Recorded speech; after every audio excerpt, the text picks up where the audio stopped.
You're listening to the Real Estate Runway podcast, powered by QUATTRO Capital, where we are all about alternative business and investment strategies to help you amplify life and maximize wealth.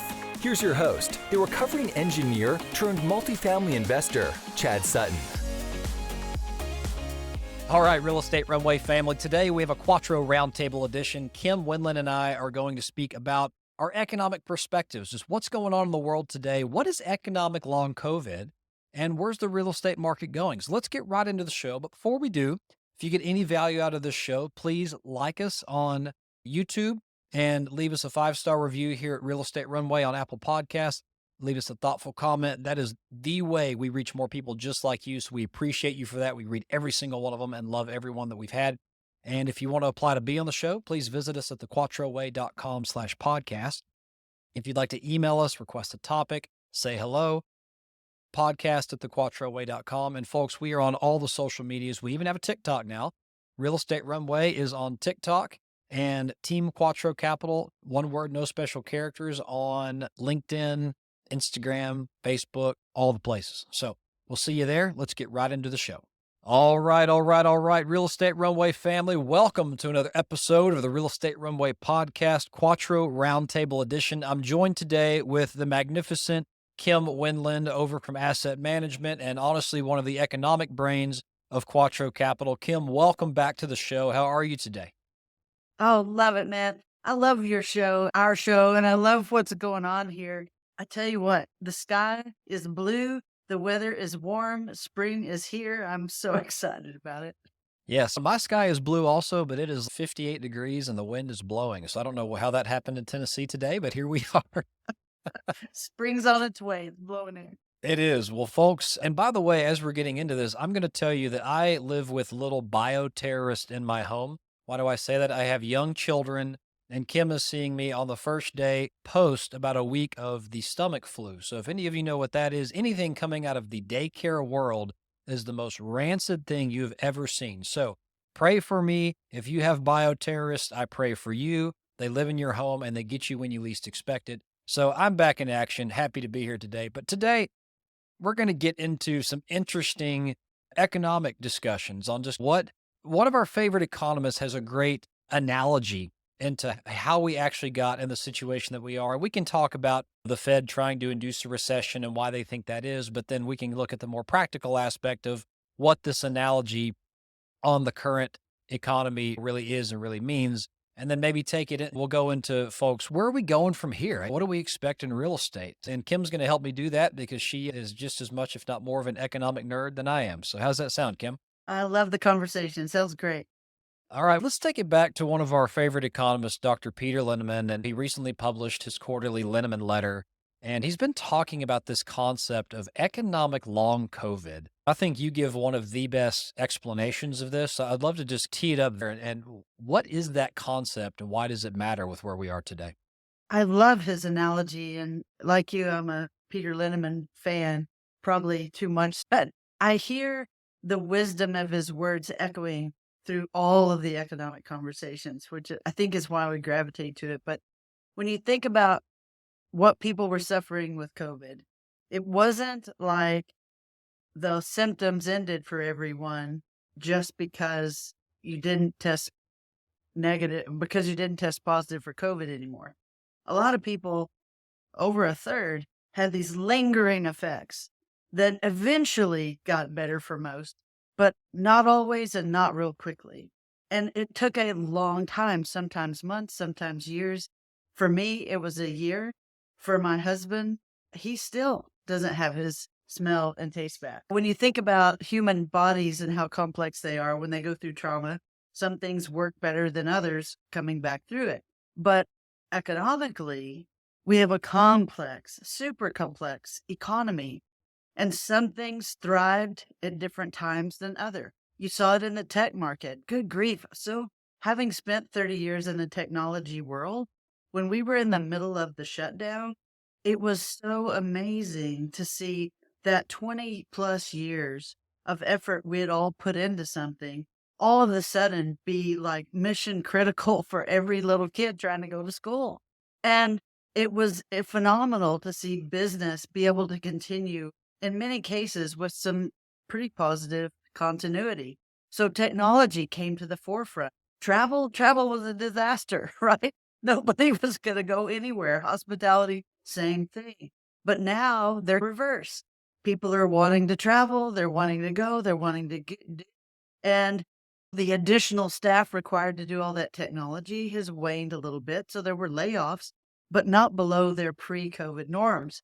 So it's very interesting when you start trying to think about one economy with such diversity in the sectors, how some of it's going better than others. And I think that's one of my favorite things about Dr. Linneman's point. The economy has long COVID. You and I joke about it all the time. Never before since Noah has the global economy shut down, especially all at once.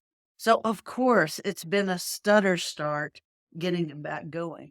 But now that it is going, there's plenty of us who can, what's the word, armchair quarterback, the Fed chair, because each of us look at this complex economy from a particular lens. And depending upon the lens that you're looking at the economy and what you need out of the economy, what the Fed's doing helps or hurts. And so for us, it's been a mixed bag. There was some things that have helped, there's some things that have hurt, and it's really an interesting time. And I'll just land the plane this way, Chad. We're living through economic cycles that normally took 2 to 3 years to evolve. They're changing every quarter. And so the volatility of the change as we get back to economic normal, whatever that is, the volatility of change, I think, has really been one of the most difficult things to handle in business right now.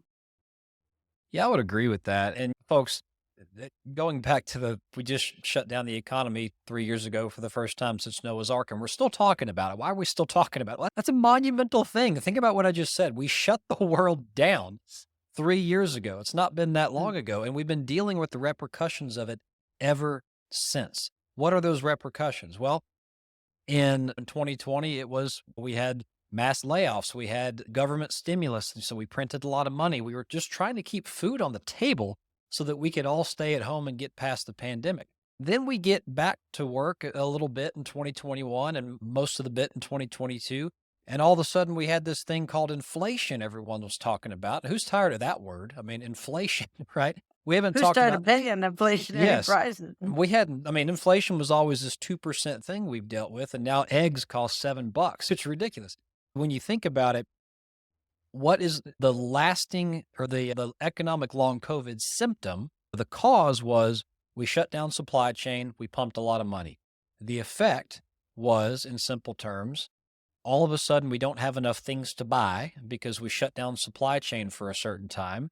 And then, oh, by the way, everyone now has more money to go buy them. So if there's only 50% of the eggs available in the world that there used to be, eggs is a bad example. If there's only 50% of the clothing garments you want to buy available, well, now if you have $2 instead of $1, you might be willing to pay $1.50 for that same thing, right? And so it all goes back into supply and demand. And oh, by the way, we gave everybody more dollars, so they're willing to pay more for the same thing, which means the dollar's now worth less because we put more dollars in the pool. This is the economic long COVID symptom that Kim and Dr. Peter Linneman are talking about. And effectively, this is why we had a massive run up in inflation. It was a supply chain induced phenomenon. And we're just watching everything in the news. The new thing we're sick of is when are interest rates going to stop rising? Because we're tired of watching, we can't go get a loan for our car or whatever it is that you want to hear. We're seeing banks fail and all that kind of stuff. So maybe let's talk about that for a minute, because that's where we are today. And then we'll go to where we are going forward. The Fed seems to be convinced, Kim, that they have to create a recession. They're hell bent on creating a recession because they think the economy is overheated. Dr. Linneman and other economists would suggest it's not overheated. You're just dealing with the economic long COVID symptom of turning everything off and putting money in the system, which was supply chain induced inflation. Here we are. I guess, do we expect the Fed to just go ahead and cripple the economy or just keep going until, in your opinion here, until they get to this nebulous recession? Or do you think we've achieved the goal? What does the data say in your eyes today? Well, I'm no economist, so let's start there. But I do want to share a quick context for people who may not be Fed followers. The Fed has two levers. Like they're driving a truck and they've got two levers. One is interest rates, and the other is the amount of money in the economy. That's it. They can add money supply, they can increase interest rates, they can decrease interest rates, they can reduce money supply. That's it. Those are the only two levers. What's unique about this time is that, and they openly say they were slow to the table, anticipating interest rate. But let's remember, the Fed operates out of the rear view mirror, not the windshield. They study data that has come in, not predict where things are going in the future. And so by definition, they're reactive. That is their role, to be reactive. So if you just accept that premise, like it or no, that is, they've got two levers and they work out of the rearview mirror. So in the Fed's context, they have done two things simultaneously, which has only been done at one other time. And that the two things they did was at the same time they were raising interest rates. They were at the very same time dramatically reducing the money supply. That double whammy, those two things happening at the same time and at historically fast paces, were destined to break glass. And it did. So what were the things that we saw break first? Well, if you're in real estate, it was much more difficult to get a loan. The price of rate cap insurance was insane because they were guaranteeing they were going to have to pay out on the first month of mortgage. When you're increasing the interest rate by 3/4 a point, half a point, and you do that over and over again, it is intense, right? So their goal of slowing down the economy was intense. But the part that did not get as much press coverage because it's not as easy to understand is the part about the money supply. You'll hear they'll talk about quantitative easing. That means increasing the money supply. Quantitative tightening, meaning they're reducing the money supply. And they were reducing the money supply very rapidly. So what does that mean? How does the money supply go? Well, that's all about how liquid the banks are. So if the banks are receiving Fed money, then lending is easy. If banks are receiving less money from the Fed, lending is more difficult. So at the same time they were making the parameters difficult for loans, they were also constraining the amount of money for loans to be available. And in a capitalist economy, what makes the world go round is two things: consumers buying and selling things, and businesses investing and building new things. And both of those are required for a healthy economy. And we were slamming the brakes on both at the same time. So what that said to me is that when they looked at their rearview mirror, they saw a tsunami and they were a little freaked out and they were trying to slow it all down. But I don't believe the phrase, and I hear it a lot, and I know, Chad, you said it in jest, but, when we say the Fed is hell-bent on creating recession, I think that's a little bit disingenuous because I believe they're well-intentioned people. Maybe you guys out there can write in the comments, tell me how naive I am. But I truly believe everyone is acting in the best interests of the country. The problem is, how do you see the economy? And when you have so few levers to pull, what are you going to do? Yeah, I love that. And personally, I prefer to picture them as a creature with teeth and fangs as they're portrayed in the book Creature of Jekyll Island. But yes, they're real people trying to serve a function in this economy. And wow, this is incredible. And so it's you gave a lot of good context there. And maybe we're not trying to cripple the economy, but in your opinion, do you think the rearview mirror is starting to show the result that this campaign was meant to produce at this point in time? Yep, great question. I think the answer is yes and yes for both levers, right? We know, let's start with the money supply. We know when they broke things, like when all of a sudden, when SVB Bank failed, a third of the money they were reducing in the bank supply immediately reappeared within a week. So the fact that they went till something broke and then they recovered it, like that was an interesting, very interesting behavior. And for them to respond so quickly was almost like they were afraid they were going to break something. And so they had stuff in reserve ready if they did. And the fact that happened was very positive in the sense that at least they took action to reverse course. As it related to interest rates, I had to go to one of our properties, Chad, down in Kerrville, Texas, outside San Antonio. And so I had wonderful 3.5-hour drive up there and back. And it was just economic podcast after economic podcast, all the favorites. I had my top 10 list. And literally, you all know that economists rarely agree on anything. But universally, everyone I was listening to and have continued listening to and reading, the net of it is they all believe we're past peak inflation. Sure, the inflation is still with us, but the pace at which is rising is slow and slowed dramatically now for more than a quarter. So that is a healthy sign the Fed is actually done their job in cooling down the economy. What nobody has any way of knowing, including the Fed, is what they're going to do next because it'll all depend upon their data. But the fact that there's a legitimate, healthy conversation with real data behind it, not just I wish, I want, but like legit data, it's making it harder for them to decide. And Fed Chair has said over and over and over again that he cannot relive the lesson of the past. And growing up in the 80s, and being a little bit of an economic nerd back then too, I watched what happened when interest was not under control and they stopped raising interest rates to relieve pain. And what happened was a roar of inflation even higher. Like I remember the days when my dad, your grandfather, literally bought a house for 19% interest. He was walking around with a drink in his hand trying to absorb what he just signed that day. Like, it's just insane. And of course, he refinanced out of that as fast as he could. But the point being that times could have been much harder with interest rates because when you look at the charts of where we were versus the 1980s, we were only about halfway there. We were on the way, but we were only halfway there.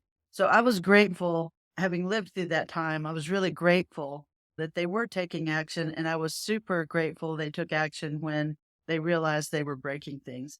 So your question, what do we think they're going to do?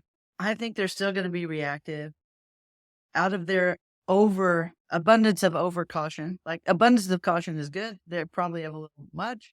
The probability is more that they will likely do another quarter.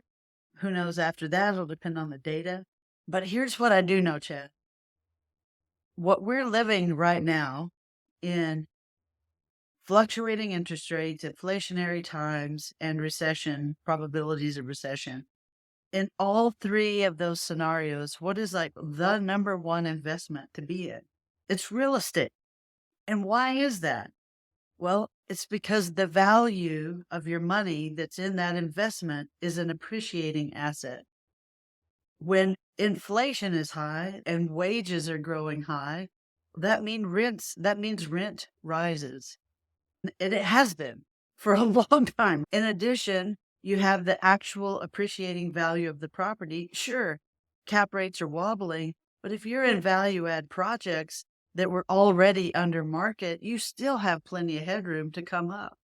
And then the third piece, recession.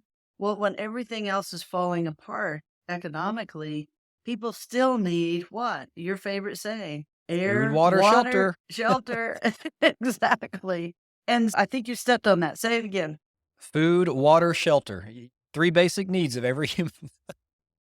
Yeah, you have to have it. I would just add air and then we're good. It's just a matter of working through what's the right play for any given asset and what's happening in every individual market. Because speaking of the economy as the whole, is like talking about quote unquote the real estate market. There is not a national real estate market.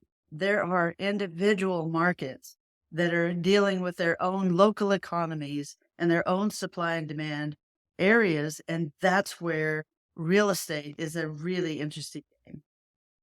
That's exactly it, Kim. And before we go into talking about real estate and where we're going from here, can you guess who our sponsor is today? Those of you who are on YouTube have been watching me drink this for the last 5 minutes. Can you guess? Check it out. I can't see it. I'm sorry. Is it Topo Chico? No, it's not Topo Chico, the drink. I wish we had Topo Chico as a sponsor, but we are going to pause for just a moment and hear from our real sponsor here in just a second. Be right back. Nectar understands that raising capital is labor and time intensive, and we exist to solve that problem for you. Nectar provides fast, flexible, cash flow based financing for experienced rental owners and operators. Whether you need cash for acquiring properties, portfolios, or you simply need it for ROI generating renovations or expansion of staff, Nectar has your back. Grab your 12-month PNL with debt service and click the link in the show notes below to apply today. All right, and we're back from hearing about the sponsor. Sadly, it was not Topo Chico. We'll work with our marketing director on that and see if we can get some of those out to all of you great friends. This makes one of the best drinks in the world, by the way. So take a look at your local Topo Chico, and I'll do that for free for them. Maybe I sold a few bottles. I don't know.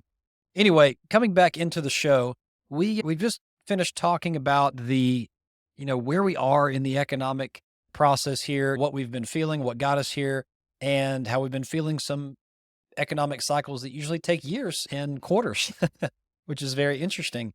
But we were starting to pivot into real estate. And Kim, this is my favorite part of the show because let's talk about what do we think we should expect going forward in the real estate market. We've talked about we probably passed the peak, maybe supply chain and building products and things like that will start to normalize. Some of them already have. What does the real estate investment landscape, in your opinion, look like? And I may add some thoughts as well after you go. Yeah, that'd be great. I'd love to hear your take too. Chad and I are on quote unquote opposite sides of the transaction. He's the acquisition side and I'm on the asset management side. So he's more of a hunter, I'm more of a farmer. And it's interesting to hear the difference in perspective. So from an asset management angle, you're always thinking about occupancy. You're thinking about whether or not you can achieve the business plan. And you want to know that your lender is going to be providing the funds from their CapEx draws, that if you have a bridge note. So from those three things, occupancy is really interesting.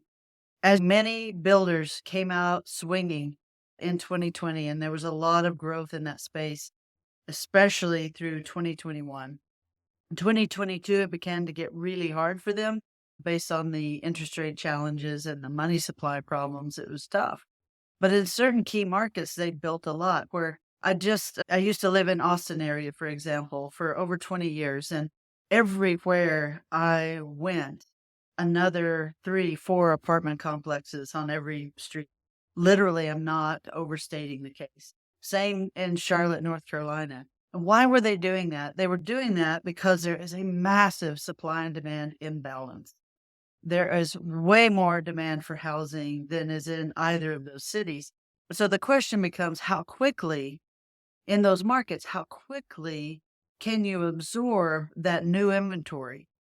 And we're seeing in certain markets where investment in construction has been very heavy that there are some challenges. So for example, in Texas, Austin and Dallas are leading the way with the largest volume of we'll say net new units coming online. Dallas will probably break even according to most of the projections I've seen. Austin's going to be underwater a while because they've overbuilt. But at the same time, I really don't believe that. Having lived there, I'll be curious to see if the trough is as deep as they anticipate some people. Charlotte, North Carolina, the same thing. There is a massive supply imbalance, but they have a whole bunch of units coming on all at the same time. So it's going to take about a year to 18 months for those to be absorbed. And I think we're going to see, instead of the average occupancy over 95%, which is, by the way, historically insane, that is not the norm by any stretch of the imagination, we're probably going to be looking at the upper 80s in some of these markets for a short time.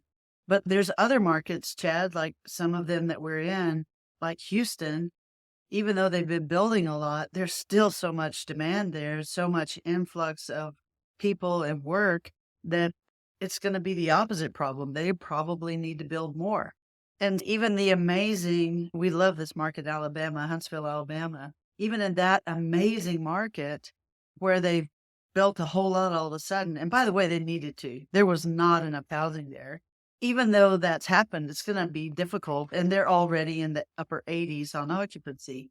But the suburb where we've invested, which was not Huntsville, but just outside of that, Decatur, is still in the upper 90s because where that geographic location is has a lot of demand, but none of the construction. So the root of all of this, Chad, comes back to the historic supply and demand problem in general that we have across the nation. Individual markets, some up, some down, but overall, when you look at the national numbers, we're way below. In fact, if we started building the most we ever built, it would take 20 years to catch up.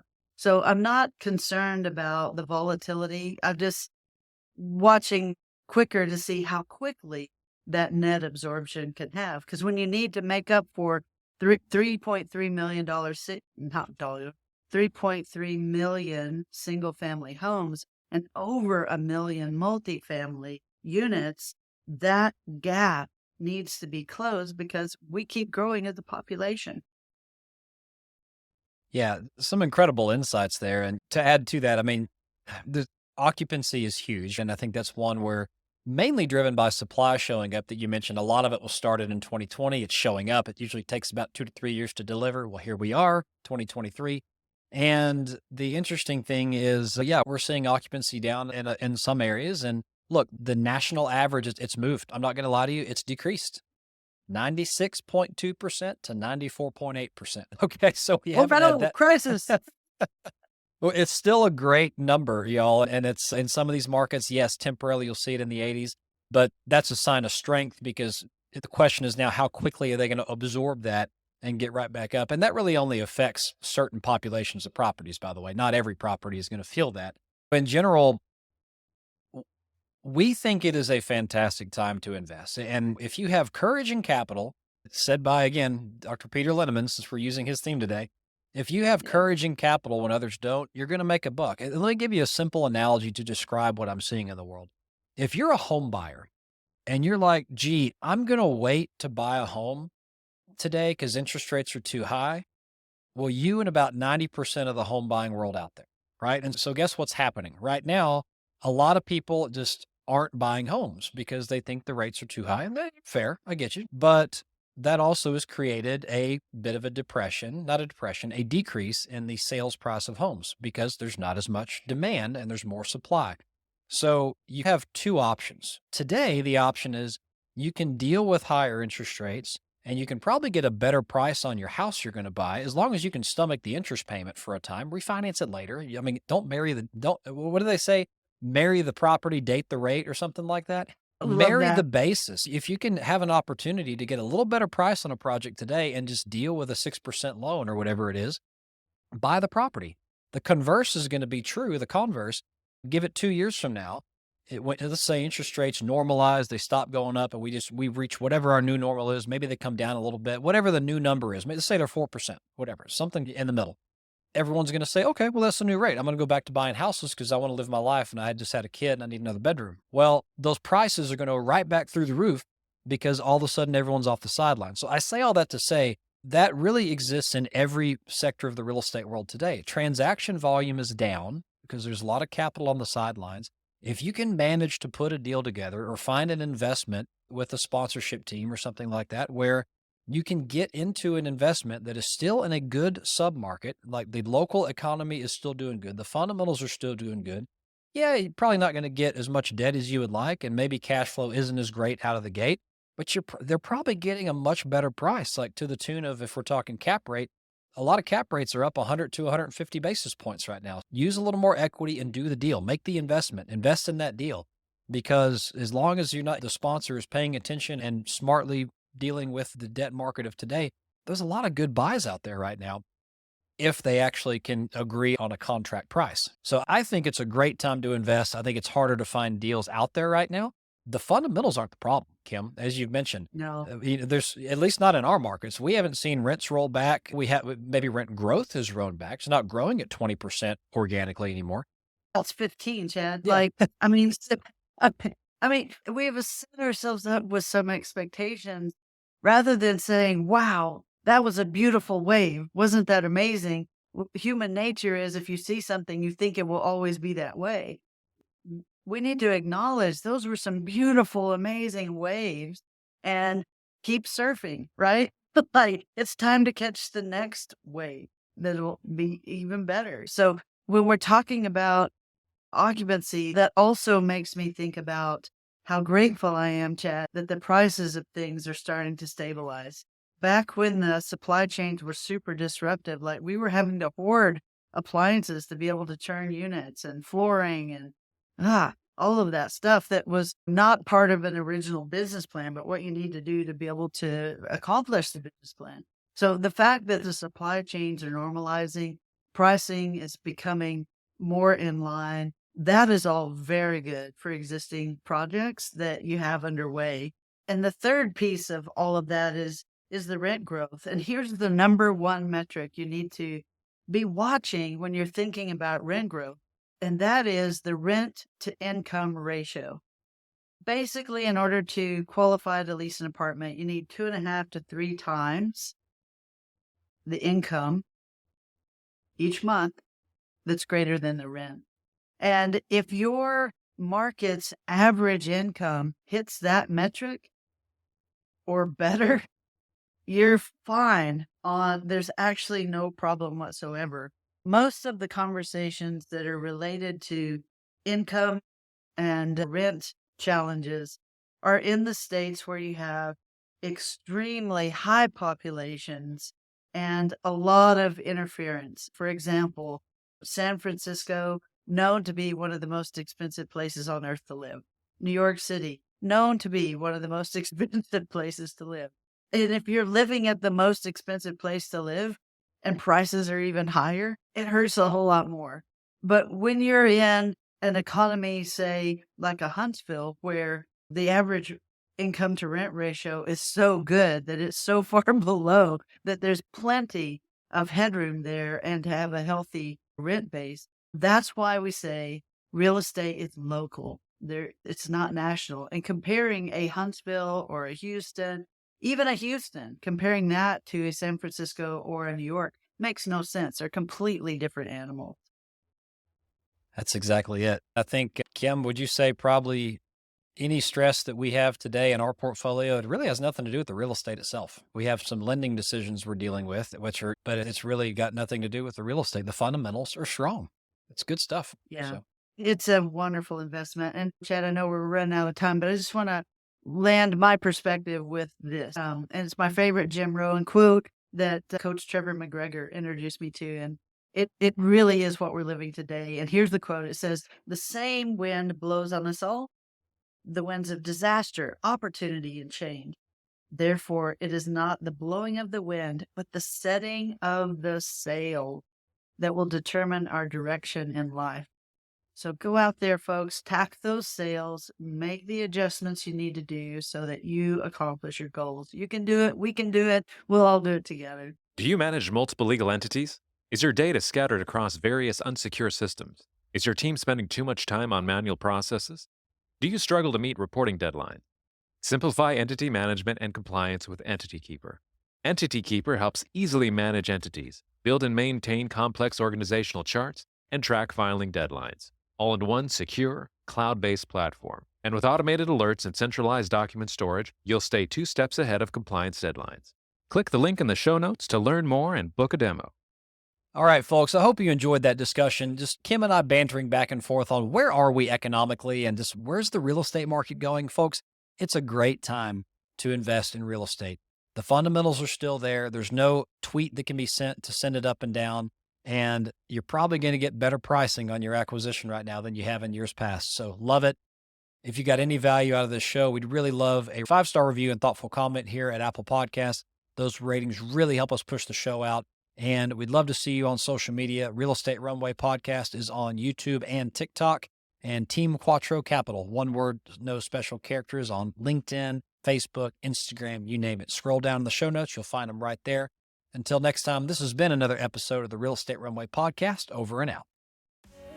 We hope this episode was insightful and brought value to your day. If so, please be awesome and leave us a 5-star review. Find out how Team Quattro can help you at thequattroway.com. Until next time, this is the Real Estate Runway Podcast.